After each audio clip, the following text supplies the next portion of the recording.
Thank you, co-facilitators. I am Emilia Reyes, and I'm speaking on behalf of Equidad de Género, Ciudadanía, Trabajo y Familia, and the CSO FFD coordination mechanism. The ecological crisis requires structural and multilateral solutions.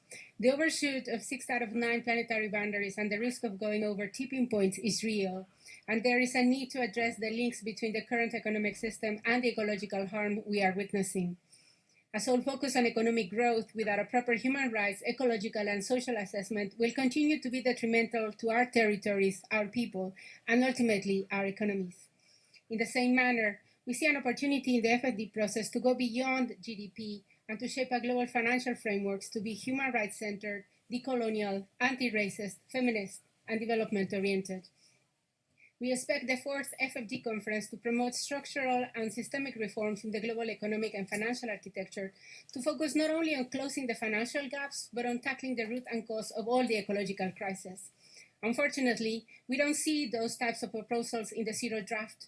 Moving forward, it is of utmost importance to align and harmonize the FFD agenda with existing commitments around environmental integrity in relevant United Nations entities and treaties, which are all needed to ensure that the Earth system remains within the safe space of planetary boundaries.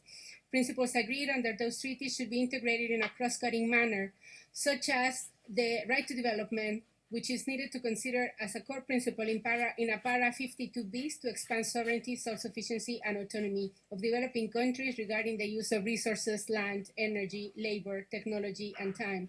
Other principles, such as CBDR, polluter pays, equity, and fair share, should be explicitly mentioned across the FFD outcome whenever a reference of the climate and environmental crisis are mentioned. The primacy of public finance should be ratified for ecological and climate finance. Public finance can ensure ecological and climate planning and implementation that is science-based. The private sector and even the IFIs have not been up to the task of delivering environmental sound results. Quite the opposite. In the case of the IFIs, they impose austerity measures which hamper women's human rights and climate and ecological action. IFIs mostly deliver loans, increasing the already high debt levels in the Global South. And in the framework of an institutional reform, they are considering increasing their lending, which, if not concessional, will not solve the climate and ecological crisis, and obviously will make the debt crisis even more sound. It is worrisome that 2/3 of public climate finance is being delivered through them. They are also using public finance to de-risk private investments, while we know that the private sector is not interested in funding adaptation, loss and damage, or climate resilience if they don't receive profit. So they are not the silver bullet to close the financial gap and to reach the trillions needed. Considering the limitations of the UNFCCC climate finance, it is important to think of other alternatives to find rapid and efficient ways to mobilize resources, like debt relief from bilateral and multilateral creditors, tax instruments, and the new allocation of special drawing rights for the climate agenda and the SDGs. The governance within the IFIs also need to be reformed. It is an obligation of most polluter countries to repay their historical climate and ecological debt. And it is of utmost importance to start a process of degrowth of the industrialized country to tackle this environmental crisis.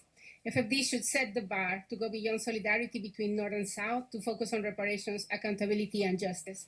Finally, civil society insists that the FFD negotiations cannot happen behind closed doors. We expect that we will have clarity on modalities of engagement in the negotiations leading up to Sevilla, with a confirmation of democratic participation, transparency, and Thank you very much.